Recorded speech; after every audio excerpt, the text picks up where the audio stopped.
There could be an opportunity for Pakistan to increase its market share. Shipping containers are seen at a port. Photo, Reuters Islamabad. Trade wars are good and easy to win, so tweeted President Donald Trump after imposing tariffs, customs duties, of 25% on imports of steel and 10% on aluminium in March 2018. When some exporting countries such as China, Canada and Turkey reacted by imposing tit-for-tat tariffs, the U.S. president further fueled the fire by imposing more tariffs on those countries. Now Canada and the U.S. have $16.6 billion of tariffs on each other's goods. Similarly, the U.S. counter-reacted to Turkey's tariffs and doubled its import duty on imports of steel and aluminium from Turkey, thereby almost shutting out Turkish exports of these products. But the biggest tariff battles are being fought between the U.S. and China. The U.S. government has already imposed tariffs on $250 billion worth of Chinese imports. China has responded with countermeasures including tariffs on $110 billion of imports from the U.S. It has been 6 months since the tariff war started. It is not enough time to make a final appraisal, but early signs are that the trade war has started hurting economies of several countries, and U.S. producers are amongst the major losers.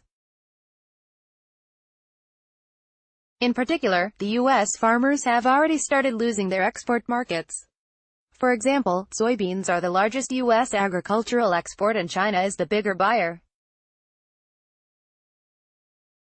After China retaliated by imposing tariffs, U.S. exports of soybeans fell by $700 million in July 2018, a 16% drop from the previous month. To make up for losses of the U.S. farmers, Trump announced subsidies of $12 billion, which many farmers say is not enough. Manufacturing is faring no better. According to various surveys conducted by U.S. manufacturers, it is not just the cost of raw material and components which has been increasing, but also there are long delays for supplies reaching factory production lines. Most exporters fear that a prolonged trade war would result in cost increases and thus reduce their competitiveness. Many commentators are of the view that the world's two largest economies are now entering the opening stages of a new economic Cold War, one that could persist for some time to come. The current U.S. tariffs are an aberration of its trade policies, which it has been following since the 1930s, when steep tariffs had resulted in global trade slowdown and the Great Depression. Learning from the disastrous impact of those tariffs, the U.S. has always been one of the biggest champions of free trade and open markets.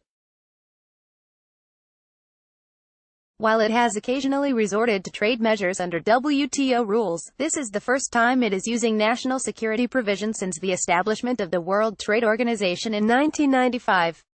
According to Nobel laureate Paul Krugman, Trumpian trade policy has, almost casually, torn up rules America itself created more than 80 years ago, rules intended to ensure that tariffs reflected national priorities, not the power of special interests, and this will have nasty consequences. Some studies such as by UNACTAD suggest that if the trade war continues, average tariffs could rise from negligible levels to as high as 30 to 40% for major exporting countries. Even for developing countries that played no role in starting the conflict, the tariffs could rise from 3% to 37%.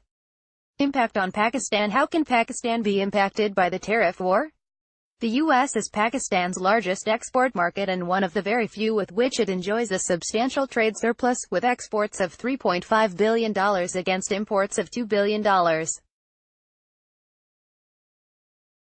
This week's U.S. tariffs of $200 billion on China cover several consumer goods including textile and clothing articles, but exclude bed linen and towels. The tariffs would raise prices of Chinese goods and thus could be an opportunity for countries like Pakistan to increase their market share. Another impact of the tariff war has been the recent planning and speeding up of shifting of labor-intensive industries to lower-cost Southeast Asia. Most of the relocation is currently being planned to countries such as Vietnam, Bangladesh, the Philippines and India. Pakistan is in the process of setting up special economic zones under the CPEC initiative, but there seems to be no signs of relocation of these industries here. With the abatement of the energy crisis and improved law and order situation, Pakistan should not let go of this opportunity. Unfortunately, our short-sighted protectionist policies are not helping the situation, as some of our influential business interests are making every effort to avoid any competition. The writer served as Pakistan's ambassador to the WTO from 2002 to 2008, published in the Express Tribune, September 24, 2018. Like Business on Facebook, follow at TribuneBiz on Twitter to stay informed and join in the conversation. Read more, export, import, latest.